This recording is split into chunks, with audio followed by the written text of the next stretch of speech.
Welcome to the Westside Investors Network, WIN, your community of investing knowledge for growth. This is the Real Estate Professionals Investing Podcast for real estate professionals by real estate professionals.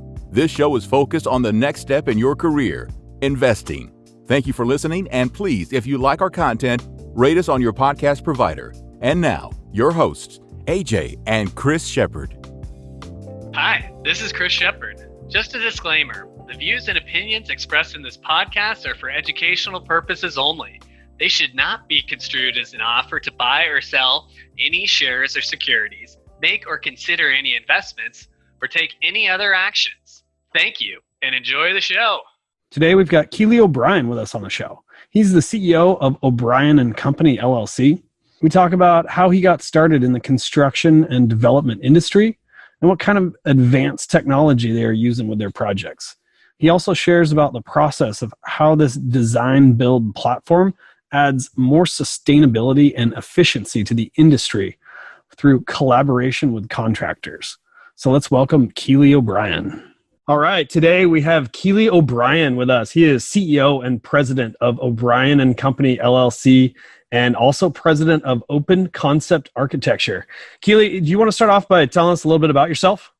I'll tell you about my company because it's more about the company and myself. So we're kind of the most technology advanced design build firm in the Northwest right now. We really specialize in, high-end hotels, wineries, breweries, distilleries, custom homes. So a lot of the fun stuff. And we're even getting to a lot of multifamily these days too. And we're unique because we actually have architecture and construction within the same company, which is very rare throughout the Northwest. That's awesome. I mean, kind of getting back to the start, how did you get into all of this stuff? How did you, get into owning your own company and, how'd you get to where you're here today? Well, it's definitely a lot of hard work, but, I started at Oregon State and decided to become a professional student, got 2 degrees in construction engineering and business administration. Was there so long they gave me a minor in finance that I didn't even know about. So kind of well-rounded for the development and construction industry. And then randomly I joined a large engineering firm called Bachelor. So I bounced around the world with them doing high-end light rail projects, suspension bridges. I was in Europe for a while for them, and it was all design build at that time. And then randomly they were going to send me to Iraq to lead the charge to rebuild the bridges that we were blowing up. And that's where I said, okay, I'm not going to go to that desert. So I ended up down in Phoenix, where I ended up becoming a senior developer for Gray Development, doing multifamily down there. So really got a well-rounded education. Gray Development was also design build. And eventually I saw Phoenix was about to blow up in 2007. So I called up my parents and said, how's it going up there? I'm going to come home because Phoenix is about to blow. And literally after 6 months after I left, it sank pretty hard. So came back home. I was working for a while in general construction. Then in 2011, with a brand new baby and $1,000 in my pocket, just started a design build firm. So that's kind of the long approach how I got here. Yeah, you've definitely come a long way. What would have been some of kind of the challenges from, that $1,000 in your pocket to where you are now? I mean, the challenges are relevant, right? The great thing in this country is if you work hard, you can do anything. I started out with my very first job was a 3,000 square foot paver job that I did in the snow with pneumonia for my cousin, right? Then I got $1,000 and I was so excited. And then I replaced some windows and did some deck jobs. And then next thing you know, we got a couple more jobs, and then I started hiring people. And I still remember telling my wife, it's like, I don't want any employees. It's just, I can't manage that. And looking back now, we have almost 102 employees and are continuing to rapidly grow with about 20 open job positions right now. So, if you just put your head down and go after it, you're going to get beaten up a lot. But if you keep smiling and keep charging, you're going to do well. Keeley, that's pretty awesome. What made you interested in real estate and construction kind of in the first place? I mean, I've been born and raised in the industry. I mean, my great-grandparents were building the railroads across the country, so I just was never smart enough to get out of it, so I'm still in it. Just one of those things, and I can tell you it's probably one of the most grinding industries there is, but it's also one of the most rewarding, because at the end of the day, when you see all these people enjoying that last year and a half of hard work that you put into this beautiful like winery or brand new hotel, and they're all having fun, and you're just like, I did that. And it's just super rewarding that way. Yeah. The feeling of creating something that wasn't there before is always a great feeling, even with a little remodel like we do. But so in your intro, you said that you guys are one of the most technologically advanced development companies. So what does that mean exactly? What does technologically advanced mean in the development industry? So here's where you'll see me really light up, because the building industry is actually, it hasn't changed in about 100 years. We're really doing a lot of things that we've been doing forever and ever and ever. And it actually got really bad to where we're very siloed. So like, architects just do this, contractors do this, engineers do this, and everyone's in their little worlds with their little sections, and there's very little collaboration. There's a lot of fighting and stuff. So, but we're at a revolution with technology right now that's completely changing our industry. So it's like when our designers or our architects are designing now, it's not like a piece of paper anymore. This say it's a cube, and this cube has now got texture, it's got quantities, it's got cost, it has CNC values. I mean, it has everything that you're doing on the computer actually can go right to reality now. We can drop it into virtual reality. We can just hit print, and it comes out of a machine, and it is now pre-cut and labeled in English and Spanish. So, there's just a lot of really cool things that are coming together that are streamlining our industry, and hopefully going to make it much more efficient. We're in a serious labor shortage right now. In the next 10 years, 40% of the construction workforce is going to be retiring. So we got to get really creative in pre-manufacturing and really using our design and building those BIM libraries, building information management system libraries that can do a lot of this work for us. So imagine when you're designing, and you can drop, so we just did this. We had a client that was in France. We dropped them in their VR goggles. We put our VR goggles on too. We could all drop into the model together. And now we're walking around, you can see each other, and I can pull up a menu in the virtual reality world. And he's like, I don't like this countertop. Oh, here's a marble one. I hit a button. Here's a wood one. Here's a copper one. And as we're switching through this, we can actually have the cost on the back end are actually adding. So as you're doing these tours and leaving notes and making these changes, all the design is now connected to costs, and the costs are coming out so the clients can see in real time how their decisions are affecting their budgets. Because believe it or not, everyone's got a budget. And so we got to be very, very conscious of that and make sure we design to that budget the very first time. That target value for our clients is the most important thing. Interesting. And so through virtual reality, you're able to augment the client experience as opposed to coming up with elevations or 3D renderings. You're able to just use, is that something in SketchUp or?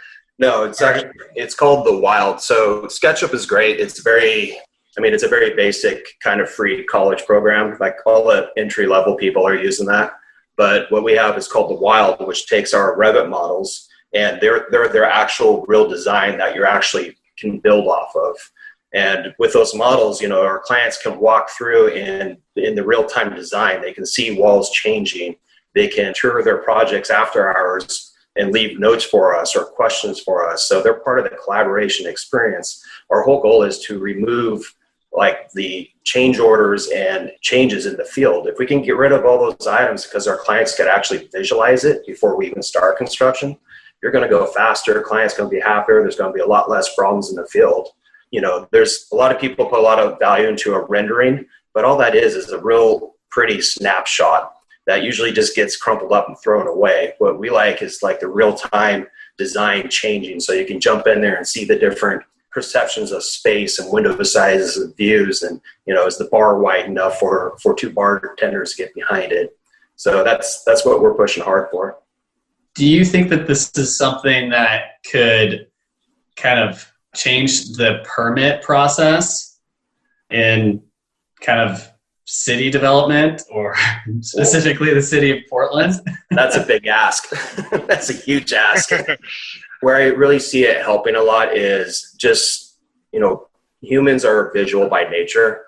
And if they can actually jump in the model and get their heads around a project, many of these jobs are super, super complex. And if you can actually walk into it, we actually can tag the building components with different data so that if, say, a building official is like, okay, what is this connection? He can click right on it and just see the calculations related to it. So I guess eventually, but, cities and governments are always a decade, maybe more behind. I mean, they're just really starting to learn how to do e-permitting and portal management stuff. So it'll be a long time, but at least in the private sector, I think it's really going to change a lot of people. So what do you think the biggest gain is? I mean, client collaboration and removing change orders is big, but do you think that it's going to decrease the amount of time it takes to develop a project and just building it and just cutting down on that? Or where's the biggest gain with having the 3D? It's speeding up a lot of the collaboration, because now you can bring in all your architects, your consultants, all your designers. They could all jump into the virtual reality world and actually walk around and see things with you. They can leave their own comments and notes. And then you got to be thinking that, to design a set of cabinets right now, an architect or a designer will make a nice picture of the drawings, and then you have to send it to a supplier. You have to go get it bid out. And then you have to get shop drawings, and those shop drawings have to go back to the architect. And the architect has to confirm with the owner to approve them. And then they kick all the way back through, and then they go into the manufacturing process. Now imagine designing those things one time, the architect's doing it, and then he's hitting print, and they're coming out of the CNC machine. So you're taking out all the middlemen, bureaucratic steps, processes, inspections, and you're just doing it once and right the first time. So the efficiencies of that is going to be really amazing once we can really perfect these systems. Wow. Does that software that you have, those BIMs now, does that directly connect with the cabinet maker currently, or is that something that you're working towards in the future? Yeah, there's a lot of connections that are coming online right now. So our framing systems can go right to a CNC machine.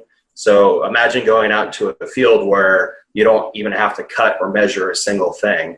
So what we do is we have a laser total station that you drop the drawings into. The laser shoots out all your anchor points, all your foundations, where you need to lay your boards down, and then the lumber package comes out on site. And all you're doing is rapidly putting it together. A bunch of inexperienced people can actually start framing a house pretty quickly now, just because it's becoming that easy.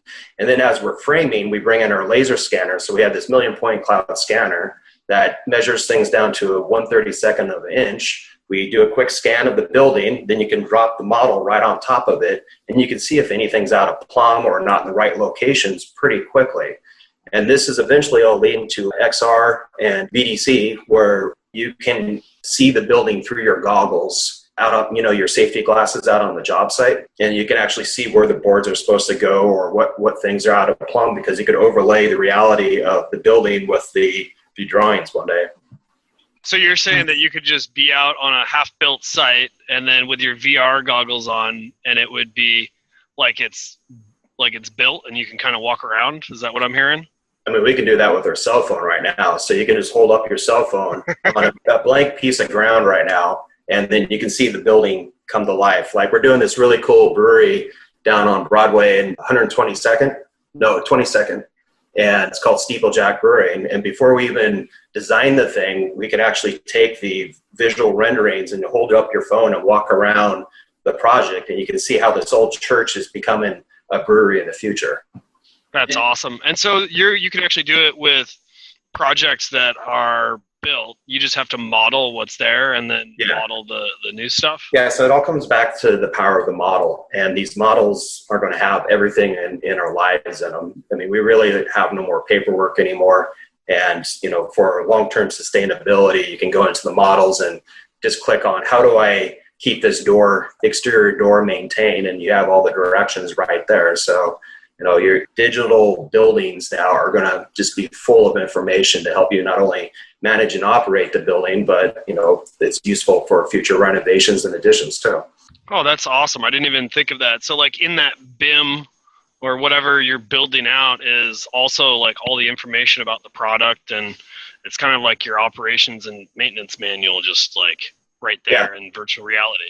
Instead of getting that 5-inch manual that you just throw in a closet at the end of a project, you just click into the computer and you just tour around. It's like, okay, let's go here. The other cool thing that we do with our scanner is before we put insulation in and drywall up, we actually go through and we can scan the whole the interior utilities of a project.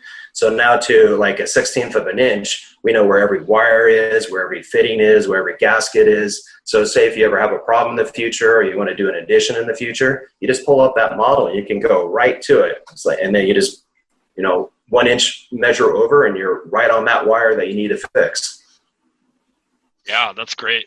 So of all these like technologies, what do you think is the most beneficial or has been the most beneficial?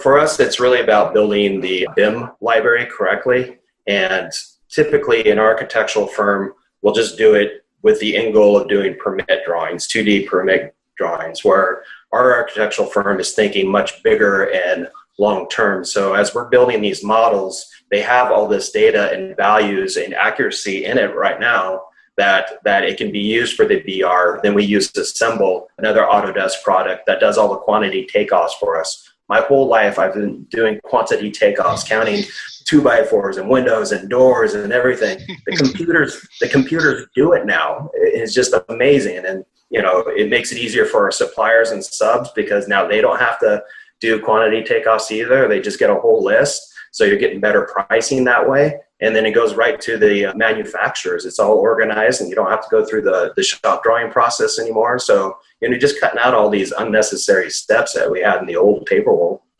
So when it comes to duplicating one of these buildings, like let's say that you're doing a subdivision with like 4 different types of houses, it just seems like the gains that are available to mass produce or even like modularly produce buildings like these could streamline the process even further. Yeah, it's even more powerful in a production building environment. So like when we do a hotel room and it's got 60 hotel rooms and they're essentially all the same, you just design one and then you mass produce it all the way through. You're just copying the blocks and pasting them all the way through.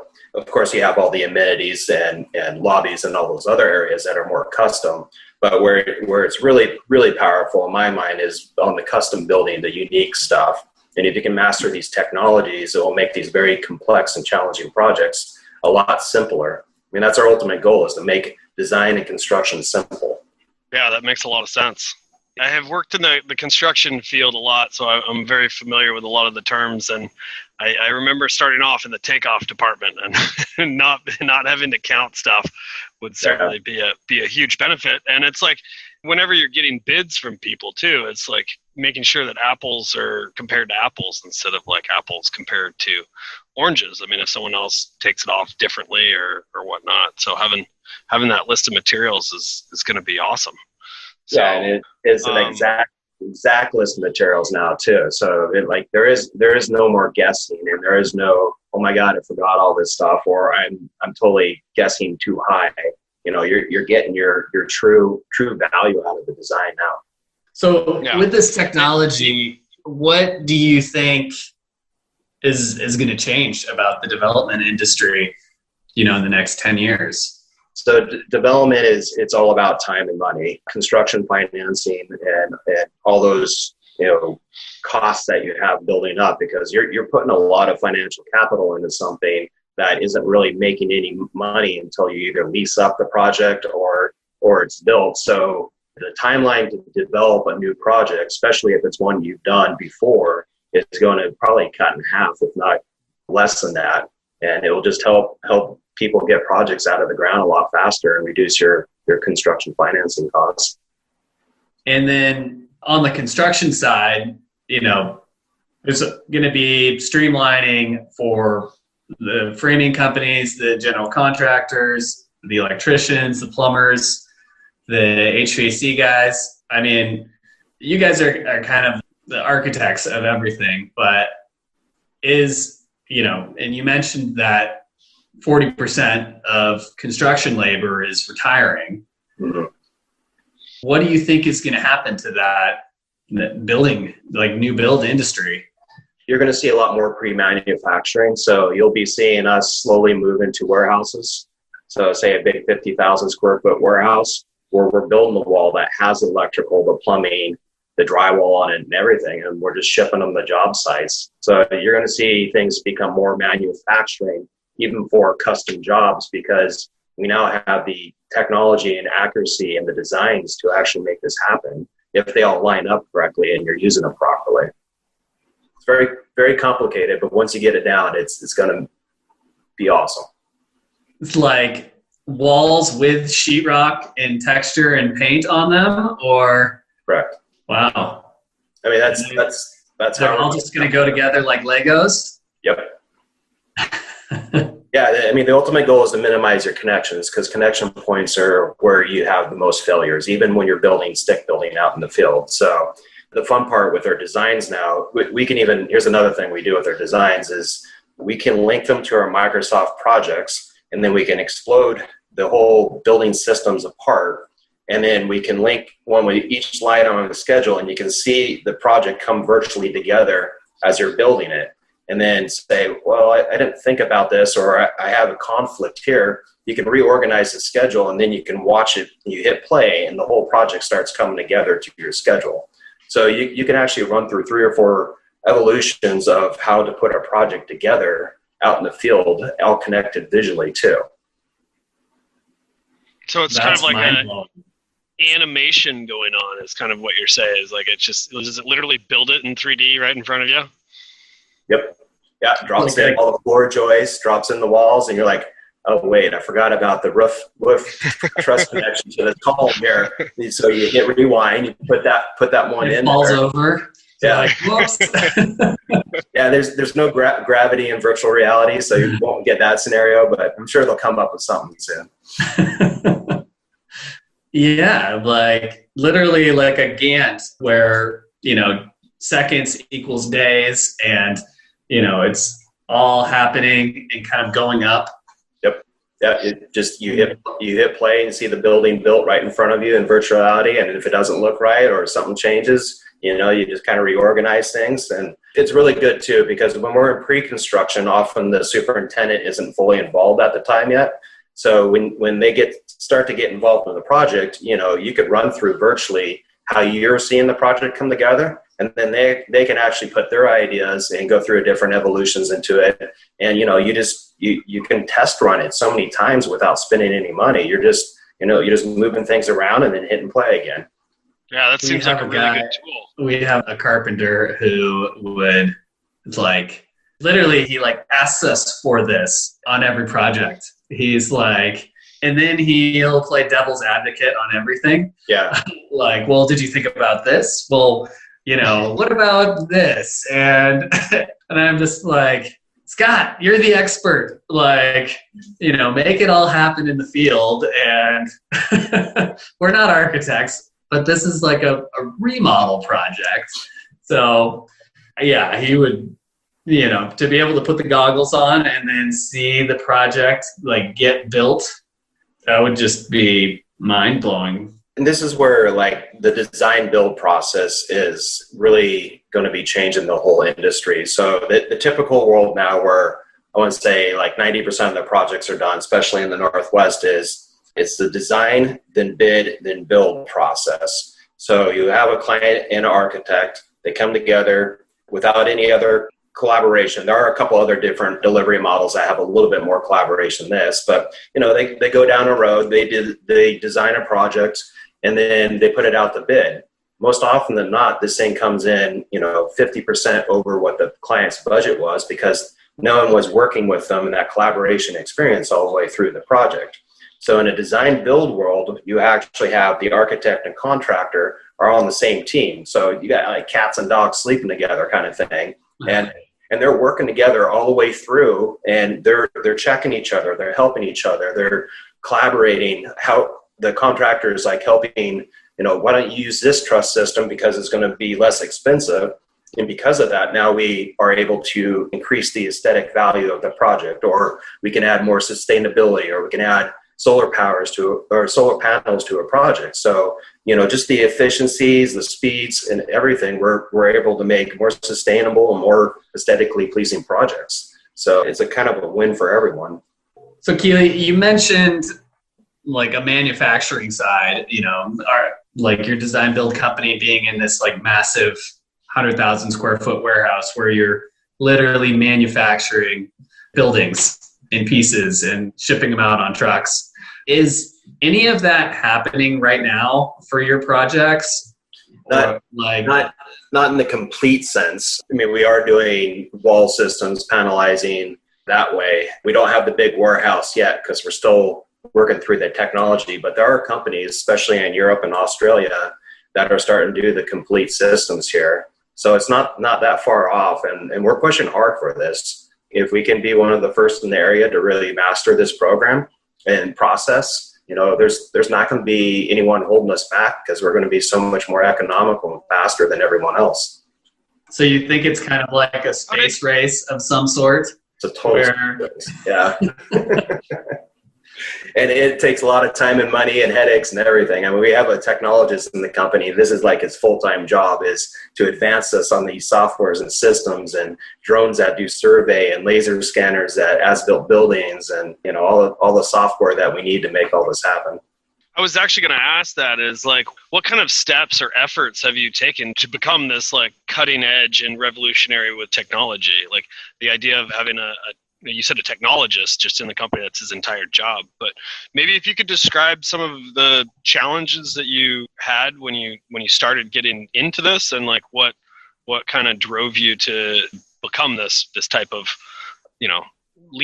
thought leader in the industry. Yeah, I mean, the whole reason that we originally took the company design build is because we kept getting these projects, specifically winery jobs, that were $2 to $3 million over budget. Then we'd have to spend months and months and months coming up with all this value engineering. By the time we're done and hack this project back to what the client could afford, the design intent of it was just trash. And it was just heartbreaking. So you have like some of these most iconic, beautiful places that have kind of a cobbled together, this is what I can barely afford project. So our first step was to really bring the architectural design within our organization. And we don't only do this with our own architectural group, but we also partner up with 12 other architectural firms into this whole process. And then from that, we start from the very beginning before any design is even done and work together all the way through a team. So that was kind of the first step, was to really get the design team involved, and then making the contractor or the construction side do the major paradigm shift to realize they're part of the team. There's no one to blame. There are no change orders. If you don't think about this, you're screwed because it's all on you, So, just doing those big mental shifts where everyone is owning the whole project all the way through, that's been one of our biggest challenges. How did you get them to the contractors? I'm assuming you're talking about like subcontractors to like buy into that kind of like methodology. Yeah, I'm talking about our own in-house construction team. So on the construction side, we have about, I want to say 65 men and women that are either superintendents, project managers, project engineers, or out in the field framing. And, we have the battle every time, especially when we bring someone new into a project, that it's just like, hey, you're part of the design process now. And for the designer to realize they're part of the construction process now too. So just using the strengths that architects have been trained in, the strengths that contractors have been trained in, and really pushing them together into that collaborative team. It's just really changing things for us. I mean, I know that like we've struggled with some of our employees like adapting to change, and even with some new technologies, it's a little bit harder to learn. Have you like faced any challenges with people just being adverse to using technology, or like being able to see the benefits of it? I mean, if you want to ask if I still ask my son how to use an iPad sometime, yeah. I mean, that is human nature, right? Especially for some of us that are in our mid-40s and 50s, things have changed so much since we were starting in this industry that is just mind-blowing. You just almost cannot keep up with it. So you just have to be able to like spend the time and put the thought into it, and really learn it. And I think with the visualization side of it, that's where it's really pushing people forward faster, because now it's not just a bunch of data and numbers and things behind the scenes. It's things you could actually see and walk through and explore. Well, Keeley, this is a view into the future that, I hadn't seen before. There's all this technology coming down the pipe, and just listening to what it's doing to the development industry is really, really exciting. And I can just see thousands of things that can be streamlined and efficiencies. It's pretty awesome. I can see how you get so excited about it. There's some industry groups out there like the Design Build Institute of America, the DBIA. They're the thought leaders and really pushing this whole process together. And, the ultimate goal is just create better buildings for our communities and to have better experiences in these buildings. So I believe if we all work harder for this, we're going to have a much better built environment in our future.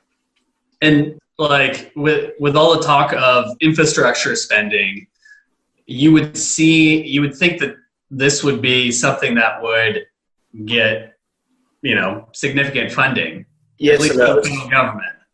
Yeah, the government, like we talked before, is always going to be naturally hesitant or slow. They want to see something proven for a couple decades before they actually start dipping their toe into it. But some agencies like the university system in Washington right now, that's all they're doing is design build. They're really pushing the envelope and pushing the whole design build category. So we're now starting to slowly see these public work projects come into a design build delivery model. And it's just proving to be much more cost effective and faster for the public entities. You get the infrastructure. A lot of infrastructure, ironically, already is design build because it's so, production based and repetitive. That's the world of Bechtel I came from, where it's all the heavy civil work, and that's been design build for years. So it's just finally getting to the real construction industry.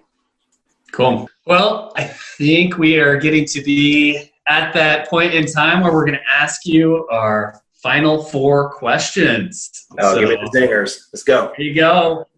All right. I will start it off. What's one piece of advice you would give to your 25-year-old self? Boy, I would probably say focus more on emotional intelligence and understanding people and how to work with people more. For a lot of my youth, hard charging, kind of running over people to get things done. So I would tell myself to slow down a lot and get more collaborative, and to really understand, when you're talking to an employee, you only see the tip of the iceberg, right? And that's the work side of it. But underneath of that is, their hobbies, their pets, their family, their health issues, and all those other things. And we just got to be more conscious about, especially in our industry, about, the holistic picture of people, and just be able to really nurture people to their greatest value that they have and creating great experiences for them. Was that too deep? No. That tip of the iceberg analogy is a really good one. Yeah, I like that a lot. Okay. What was your first entrepreneurial endeavor? My first entrepreneurial endeavor, there's been a couple big misses. Back in 2008, I put together a 61 unit apartment complex up on Marine Drive. 2008, of course, hit. And after I spent years and years trying to get together, and then no one would finance anything back then. Eventually, we had to sell the deal off to another developer who had enough capital to make it happen. So that was kind of one of my big misses back in the day. But the fun ones are just happening right now. So we have 2 really high-end hotel projects that I'm starting to put the development side together on. So it's all about first having the great locations. One's in Lake Oswego, another one's in wine country. And we're just pulling together the final details here. And of course, it's going to be a couple of years of a process, getting it through the city, getting approvals and stuff. But my goal in 5 to 7 years is you'll be seeing me proudly representing 2 of the flagship hotels in the whole state of Oregon. Awesome. Amazing. Well, cool. Next question is, how has your formal and informal training shaped your journey? So you look back at your college days, you learn how to deal with people, how to get through the grind, but it's hard to really pinpoint where, especially in my world being a general contractor, how fluids and dynamics actually influences your life every day, or statistical equations or calculus. You go through all these classes and you never ever use them again. So that's the hard part on the formal side. I really always recommend people is just get out there into the real world and just start taking on everything you can. Unload your boss's shoulders and just strive to learn as much as you can. Be curious all the time. Ask a ton of questions. Annoy the hell out of the people around you because you're asking so many questions, and just be a sponge that way. On the informal side, there's been a lot of benefits for me. Being in a fraternity, I can take a 3-story brick house with 75 drunk guys and turn it into a pirate ship in one day. That kind of leadership skills really helps you in the industry. So other than that, just really networking a lot, getting out there, meeting people. People have a hard time with that, especially in this pandemic environment. It doesn't mean like you don't talk to people anymore. You got to pick up the phone and say, hey, how you doing? Just want to check in with you. Just like people that you've met once or twice in a different industry, and just, really follow up with people and check in with them. Especially now, people need that more than ever. Unfortunately, we're starting to get outdoors a lot more and do more things. Yeah, thank goodness. That's great advice. Yes. All right. And our final question, I'm switching this up a little bit. We used to do the one that got away, but now we're doing what is or was your biggest mistake and what did you learn? Biggest mistake and what did I learn? That's a challenging one because every day is a mistake for me.